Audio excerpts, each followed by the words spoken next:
প্রিয় শিক্ষার্থীরা, নবম দশম শ্রেণীর উচ্চতর গণিতের তৃতীয় অধ্যায়ের উপপাদ্য ৩ নিয়ে আলোচনা করা হবে। ৩ নম্বর উপপাদ্যটা কি বলা হয়েছে আগে দেখি। এটা স্থূলকোণী ত্রিভুজের স্থূলকোণের বিপরীত বাহুর উপর অঙ্কিত বর্গক্ষেত্র ও ওই কোণের সন্নিহিত অন্য দুই বাহুর উপর অঙ্কিত বর্গক্ষেত্রদ্বয়ের ক্ষেত্রফল এবং ওই দুই বাহুর যে কোনো একটি ও তার উপর অপর বাহুর লম্ব অভিক্ষেপের অন্তর্গত আয়তক্ষেত্রের ক্ষেত্রফলের দ্বিগুণের সমষ্টির সমান। এটাকে আমাদের প্রমাণ করতে হবে। এখন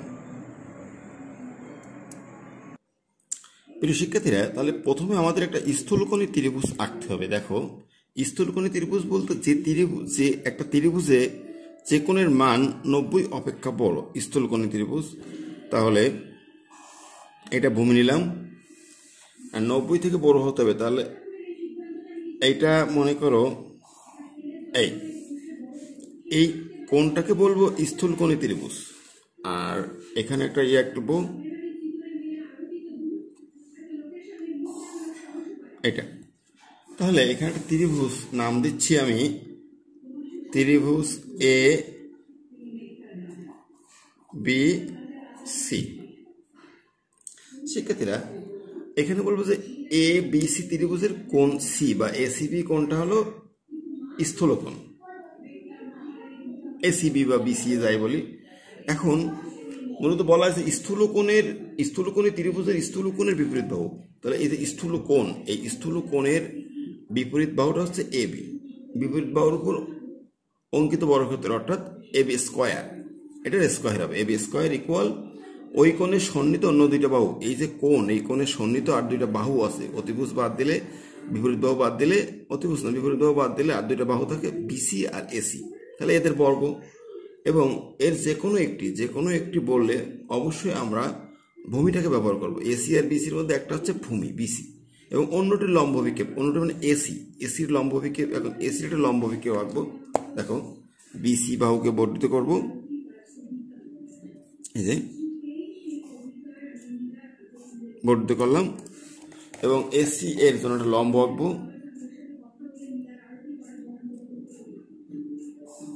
এই লম্ব আঁকলাম, আঁকার ফলে এই যে এসির জন্য একটা লম্ব আঁকছি যার নাম দিচ্ছি এডি। তাহলে এসি আর এডি এর যে অভিক্ষেপ বা ছায়া সেটা হলো সিডি। তাহলে বিসি ইন্টু সিডি, এই দুটো দ্বারা গঠিত আয়তক্ষেত্র, এইটা গুণ এইটা, আয়তক্ষেত্র মানে দুইটা বাহুর গুণফল, এর ক্ষেত্রফলের দ্বিগুণের সমান, অর্থাৎ 2 দ্বিগুণ করবো। তাহলে মূলত আমরা এটা লিখি, আসলে কি লিখতে হবে এটা শিক্ষার্থীরা? বিষয় নির্বাচনটা লিখতে হবে ঠিক নিজের মতো করে, বই কিভাবে লেখা দরকার নাই। প্রথমে যেটা মানে ছবিটা যেভাবে আঁকছি সেটুকু লিখতে হবে, আর কি চাইছে অঙ্কে। প্রথম লিখবো, মনে করি এ বি সি ত্রিভুজের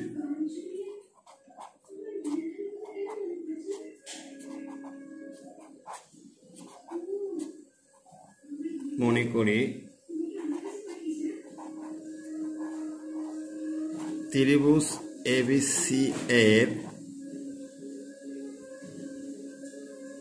কোণ, এই ত্রিভুজের এসিবি কোণ, এসিবি স্থূলকোণ।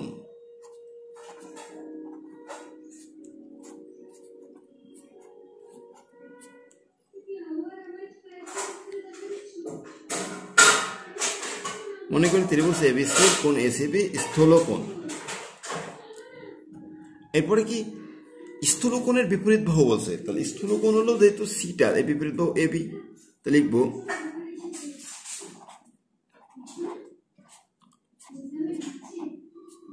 স্থূলকোণের বিপরীত বাহু, স্থূলকোণের বিপরীত বাহু এবি।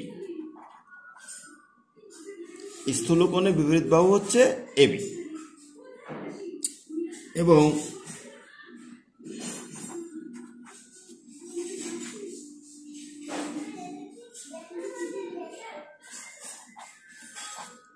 সন্নিহিত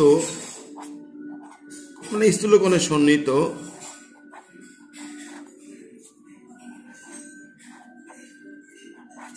অন্য দুইটি বাহু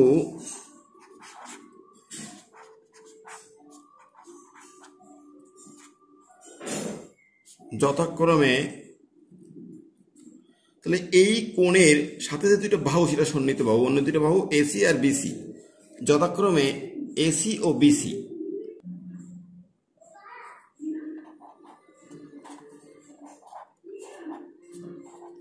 এসি এবং বিসি।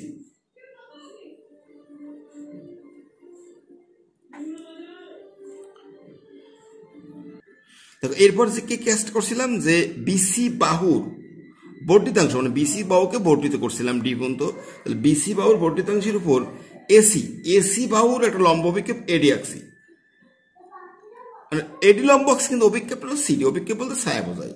তাহলে ক্লিয়ার করে আবার জিনিসটা, বিসি বাহুর বর্ধিতাংশের উপর এসি বাহুর লম্ব অভিক্ষেপ সিডি, লম্ব এডি কিন্তু অভিক্ষেপ লম্ব অভিক্ষেপ বলছে, যেন অভিক্ষেপের নাম হলো সিডি, অর্থাৎ এসি বাহুর যে লম্ব এডি, তাহলে এসি আর এডির ভিতরে যে ছায়াটুকু, এই ছায়াটা হচ্ছে অভিক্ষেপ, অর্থাৎ সিডি, বা যে অবস্থানটুকু যে স্থানটুকু আছে এটাকে অভিক্ষেপ বলে সিডি। এই কথাটা এখন লিখতে হবে। শিক্ষার্থীরা ছবিটা একটু দূরে রেখে লেখার সুবিধার্থে তোমরা ছবি থেকে বুঝে নিও। তাহলে বিসি বাহুর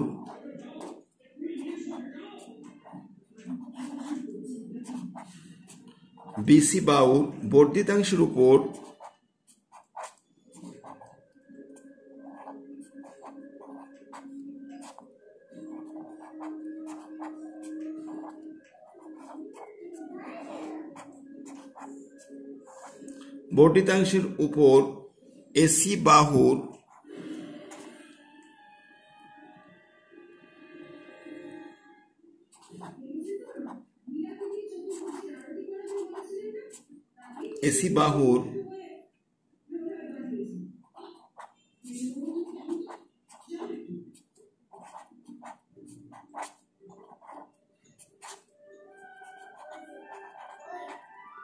লম্ব অভিক্ষেপ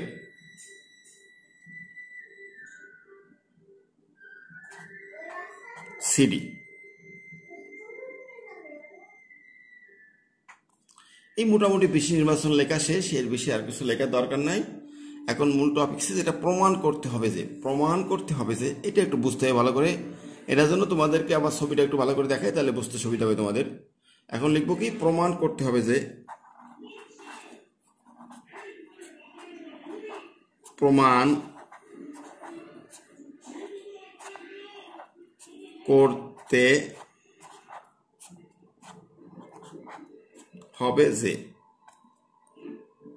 এখন মূল প্রমাণের বিষয়টা একটু ছবি দেখে বুঝতে হবে, ক্লিয়ার হবে। প্রিয় শিক্ষার্থীরা, প্রমাণ করতে হবে যে বিষয়টা একটু ছবি থেকে বুঝতে হবে, বই দেখে কোনোভাবে মুখস্থ করা যাবে না। আমি উপপাদ্যের সাথে মিল করে একটু জিনিসটা বোঝাই। প্রথমে বলা যায় স্থূল কোণী ত্রিভুজের স্থূল কোণের বিপরীত বাহুর উপর অঙ্কিত বর্গক্ষেত্র। দেখো তাহলে এবিসি স্থূল কোণী ত্রিভুজ, এর এই কোণটা স্থূল কোণ ছিল, এই স্থূল কোণের বিপরীত বাহুর উপর অঙ্কিত বর্গক্ষেত্র, এই কোণের বিপরীত বাহু কোনটা, এই কোণের বিপরীত বাহু কিন্তু এবি, তাহলে বিপরীত বাহুর উপর অঙ্কিত বর্গক্ষেত্র অর্থাৎ বাহু স্কোয়ার করলে বর্গ হয়। এই বর্গক্ষেত্র কি বলছে, ওই কোণের সন্নিহিত অন্য দুই বাহু, তাহলে এই যে কোণটা, এই কোণের সন্নিহিত আর দুইটা বাহু আছে এসি আর বিসি, অন্য দুই বাহুর উপর অঙ্কিত বর্গক্ষেত্র দ্বয়ের ক্ষেত্রফল। তাহলে অঙ্কিত বর্গক্ষেত্র, এই একটা বাহু আর একটা হলো বিসি, এই অঙ্কিত বর্গক্ষেত্রের ক্ষেত্রফল লিখছি AC square plus BC square. এখন এরপরে কি বলছে, এবং ওই দুই বাহুর যে কোনো একটি, এই দুই বাহু বলতে এসি আর বিসি, এর যে কোনো একটি বললে ভূমিটা ব্যবহার করব, এই যে কোনো একটি লিখলাম, এবং তার একটি ও তার উপর অপর বাহু, এই যে নিলাম, এবং অন্য একটা যে বাহু ছিল সেই বাহুটা ছিল কিন্তু এসি, অপর বাহুর লম্ব অভিক্ষেপ, তা এসির লম্ব অভিক্ষেপ কিন্তু সিডি আঁকছি, সিডি বলা হয়েছে। লম্ব অভিক্ষেপ দ্বারা লম্ব অভিক্ষেপের অন্তর্গত আয়তক্ষেত্র জিনিসটা কি, আয়তক্ষেত্রের ক্ষেত্রফল দৈর্ঘ্য গুণ প্রস্থ, অর্থাৎ দুইটা বাহু গুণ করলেই আয়তক্ষেত্র। তাহলে একটা কিন্তু বিসি হয়েছে, আরেকটা সিডি, আরেকটা বাহু মনে করি অভিক্ষেপটা, এই অন্তর্গত আয়তক্ষেত্রের ক্ষেত্রফল, দুইটা বাহু গুণ করলে ক্ষেত্রফলের দ্বিগুণের সমষ্টি, এই দ্বিগুণ দিলাম, সমষ্টি মানে কি? সবগুলোর যোগ, সমষ্টির সমান। এই মূলত আমাদের প্রমাণের বিষয়টা বা স্টেটমেন্ট। এইটা বুঝলে উপপাদ্যটা করতে খুব সুবিধা হবে, কিন্তু বেশি নির্বাচন কিন্তু মুখস্থ করা যাবে না। পরীক্ষায় আসতে পারে স্থূলকোণী ত্রিভুজ সংক্রান্ত উপপাদ্যটি বিবৃতি করো, তখন কিন্তু তোমাকে এই উপপাদ্যটা পুরো বলতে হবে। তুমি কি করে বলবা? এই বিষয়ে জ্ঞান থাকলে বলা যাবে, জ্যামিতিক বিষয়ে জ্ঞান থাকলে কিভাবে, যে স্থূলকোণী ত্রিভুজের স্থূলকোণের বিপরীত বাহুর উপর অঙ্কিত বর্গক্ষেত্র, এই তাহলাম ওই স্থূলকোণের সন্নিহিত অন্য দুইটা বাহুর উপর অঙ্কিত বর্গক্ষেত্র, অর্থাৎ এসি আর বিসি স্কয়ার, এবং এই দুই বাহুর যে কোনো একটি, অর্থাৎ বিসি ভূমি নিতে বলছি, ভূমি যে কোনো একটি ও অন্যটির ওপর অঙ্কিত লম্ববিক্ষেপ, অন্যটির লম্ববিক্ষেপ এসি, অন্যটি এর লম্ববিক্ষেপ সিডি দ্বারা গঠিত আয়তক্ষেত্র, এই দুটো দ্বারা কি হবে? অন্তর্গত আয়তক্ষেত্র দ্বিগুণের সমষ্টির সমান, সবগুলোর যোগ। তাহলে এই প্রমাণটা আমাদের এখন করতে হবে। এখন প্রমাণে চলে আসি। প্রিয় শিক্ষার্থীরা, প্রমাণ করার জন্য ছবিটাকে কাছে রাখতে হবে, তাই আমি ছবিটা পাশে রাখছি, কারণ পুরো স্ক্রিনে ছবিটা বারবার ওই আগের ছবি দেখানো সম্ভব না, তাই আবার নিয়ে আসছি। এখন প্রমাণে কিভাবে শুরু করতে পারি?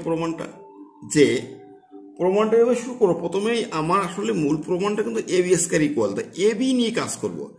এবি নিয়ে কাজ করতে গেলে আমি যদি এবিকে অতিভুজ বলি, তাহলে কিন্তু সম্পূর্ণ ত্রিভুজটা নাম হবে এ বিডি। যদি কেউ বলো এবিসি সমকোণী ত্রিভুজ, তা কিন্তু হবে না, কারণ এই কোণটা কিন্তু স্থূল কোণ, 90 ডিগ্রি না হলে সেটা সমকোণ হয় না। তাহলে এখন এইটা বলা যাচ্ছে না, বলতে হবে ত্রিভুজ এবিডি, কারণ এই এবিডি ত্রিভুজের এবি হলো এর অতিভুজ। তাহলে এভাবে শুরু করি প্রথমে, যে ত্রিভুজ এ বি ডি হতে পাই, বা ত্রিভুজ এবিডি দিয়ে লিখবো পিথাগোরাসের উপপাদ্য অনুসারে, পিথাগোরাসের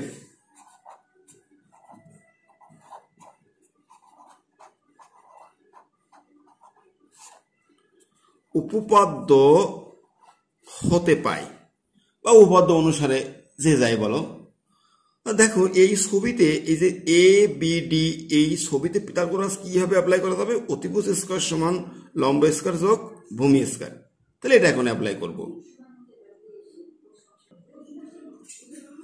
এ বি স্কয়ার ইকুয়াল লম্ব হচ্ছে এডি স্কয়ার প্লাস ভূমি হলো BD square.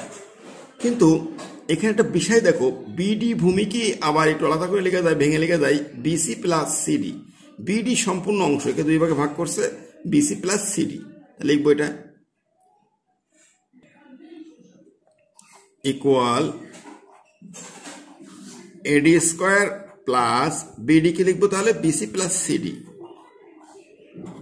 BC plus CD whole square লিখলাম। এখন এটা আবার সূত্র হয়ে যায় A plus B whole square. লিখি তাহলে এ ডি স্কয়ার আছে plus A plus B whole square, সূত্রটা জানি সবাই, A square plus 2ab plus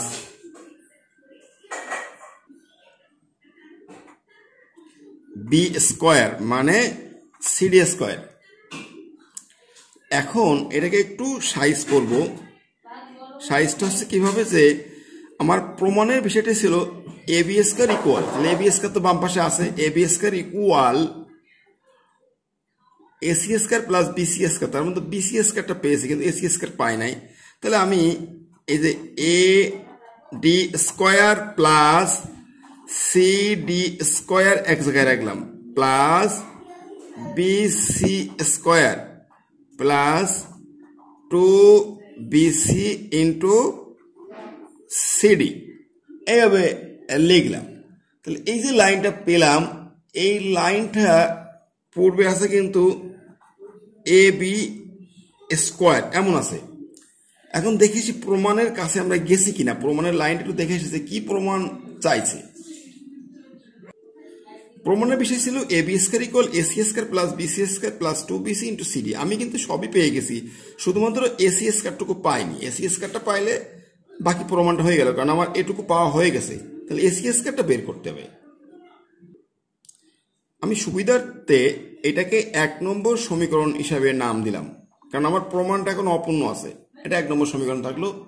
এখন এডি প্লাস সিডি এটাকে বাদ দিতে হবে। তাহলে ছবিটা একটু সামনে প্লেস করি। দেখো এই যে ছবিটা, এই ছবি থেকে একটা জিনিস তোমরা একটু ক্লিয়ার হও, যে আমি যদি বলি ত্রিভুজ এডিসি একটি সমকোণী ত্রিভুজ, এই ত্রিভুজে কিন্তু এসি অতিভুজ, এসি স্কয়ার সমান বলতে পারি এডি স্কয়ার প্লাস সিডি স্কয়ার। এইটা দিয়ে কাজ করলে হয়ে যাবে। তো এখন লিখবো সমকোণী ত্রিভুজ এডিসিএ, সমকোণী ত্রিভুজ এডিসিএ। আবার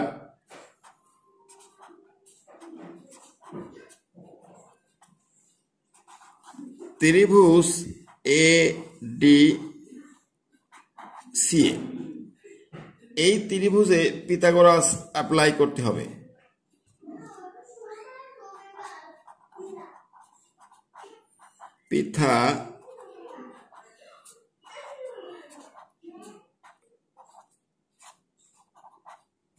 পিথাগোরাসের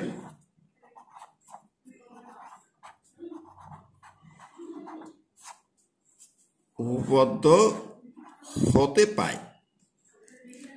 এই ছবিতে পিথাগোরাস অ্যাপ্লাই করলে ওটাই পাচ্ছি যে এসি স্কয়ার ইকুয়াল